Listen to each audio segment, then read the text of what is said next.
Keith, that's the first time we've seen Carlos for a long stretch out there. Just how did he do first? I thought he did pretty well. I mean, considering he practiced at Mike linebacker all week and played Willie the whole game. This is one of those deals you have to be ready. And Carlos is one of those guys. He comes in, studies the game, so he's prepared. I was just addressing that with our linebackers. I mean, kid was going into the game as a backup. He could have easily not taken care of his responsibilities to the team to just, hey, I'm a backup, but he answered the call. So I was very proud of him. Thought he played had a missed tackle or two here, but man, I thought he played great. Look from the outside in, this is a game that keeps the defensive coordinator up at night. Not really. I mean, I kind of like playing teams like this, to be honest with you. That's why our whole defense is designed to play spread up tempo offenses. So, I mean, there's not much going to keep me awake. It sounds like you might have Liu back. What would that give your defense? Yeah, I mean, just same things that it always has. Just kind of a quiet confidence, that guy knows how to compete. He's got great experience. He knows how to communicate. Never lets his highs get too high, his lows get too low. So, I think that just his presence on the field. I mean, obviously, you look at it out there. Last week we had 5 projected starters not on the field. We get 1 guy ejected for targeting.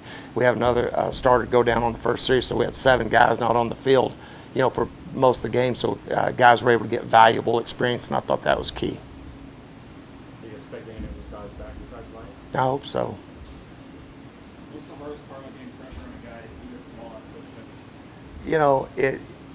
Well, just like the other night, if you had a stopwatch on that, it was 1.5 seconds. The ball was coming out. Not many people can get to the quarterback in the second half, So that is probably going to be the average this week. The thing is different. This guy is kind of a Brett Favre type quarterback. Has just an uncanny ability to get outside the pocket. Will run across, throw back to the middle of the field, which most quarterbacks are. It's a cardinal sin to do that. He does it with regularity. The other night, he throws a no-look pass. He's looking out here and throws the ball to a guy in the middle of the field. So he's extremely talented. He's very difficult to get down. He's, 235-pound kid, very athletic. Just has a sense, has that quarterback sense that he just feels that pressure and somehow has just a very unique ability to get back outside of containment. When he does, well, hold on to your hat.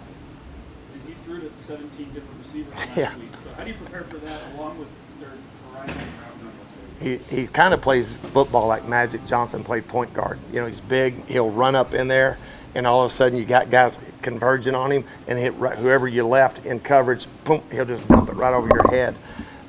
So we have a plan to try to cast a net and keep him in like everyone else does, but that's easier said than done sometimes with a guy of his ability. So we'll try to again keep him confused and make him make good decisions. How do you plan for depth of receiving like that? You just try to identify the guys that make plays and what are their skill sets, and try to build your plan around. Make sure you take that away, obviously, and then try to make some of the other guys beat you. Does Tyler Wiley replace Marcus in the first half? Yeah, him and we got Wiley, and we're working some other people there so it'll be a piecemeal deal for a minute. Is this offense maybe even more dangerous when it comes to the running game because it almost like you get distracted so much by the passing? Yeah, they definitely throw the ball to run it, to set up the run, which is different, but it's pretty typical of most spread offenses in this day. Throw it and spread you from sideline to sideline and make you tackle in space. Because the thing that's kind of misleading about the run game, to me, every time they snap the ball and throw it to the perimeter, that's a run play for them. A lot of underneath bubble screens, hitch screens, running back swing screens, things like that. And then they get you chasing the ball, look like they're going here, throwing screens back over here weak. They probably run and execute screens as well as anybody in the country, especially the running back screens. And that's gone back for ever since I've started competing against the air raid, even back in our days against Houston with Dana and Cliff both being there. Kalen, is he ready to contribute being the tight, or is he not quite there yet? he's getting there. He is. I got him in the depth this week, but just trying to continue to progress him along nicely. Okay, what about Malik Wild this season? Yeah, he has a role. There's definitely a role for a guy like that in this game, definitely. Their offensive line has a few new starters this year. What stands out with that group on film? The thing is that just like always, I mean, they recruit the largest human beings they can find, and they just try to teach them to back up, and then the ball comes out quick. Now you got to spend time running around them. You know, they just look like every Washington State team I've ever seen, every, Texas Tech team I've ever seen. They got the biggest offensive linemen I've ever seen, and they just back up, and they got a very simple protection plan, and they know how to execute it. And then they have a quarterback that understands the system and knows where to take the ball. So I don't spend a lot of time looking at their offensive line, other than, I do believe there's some things that we can do to, create matchups against them, though. You talked about how this defense is designed to stop this kind of offense. How nice is it to get this kind of a challenge this early in the season to have some updates that use it as a Yeah, it's really interesting you bring that up. I think our schedule sets up just absolutely perfect.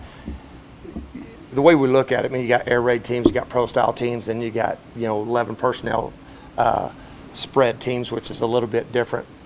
So I think it sets up nicely with Texas Tech, and even NAU prepared us because they were a tempo team going in. They didn't tempo the other night, but then you got Cal, Texas Tech, very, very similar. So now they're preparing us for a conference game. So I really like the way that sets up. Then you got USC and UCLA that are very, very similar. And then you kind of get into Arizona, Colorado, Washington, who are very similar. That's kind of how we look at it. And during the course of the summer, that's how we studied them.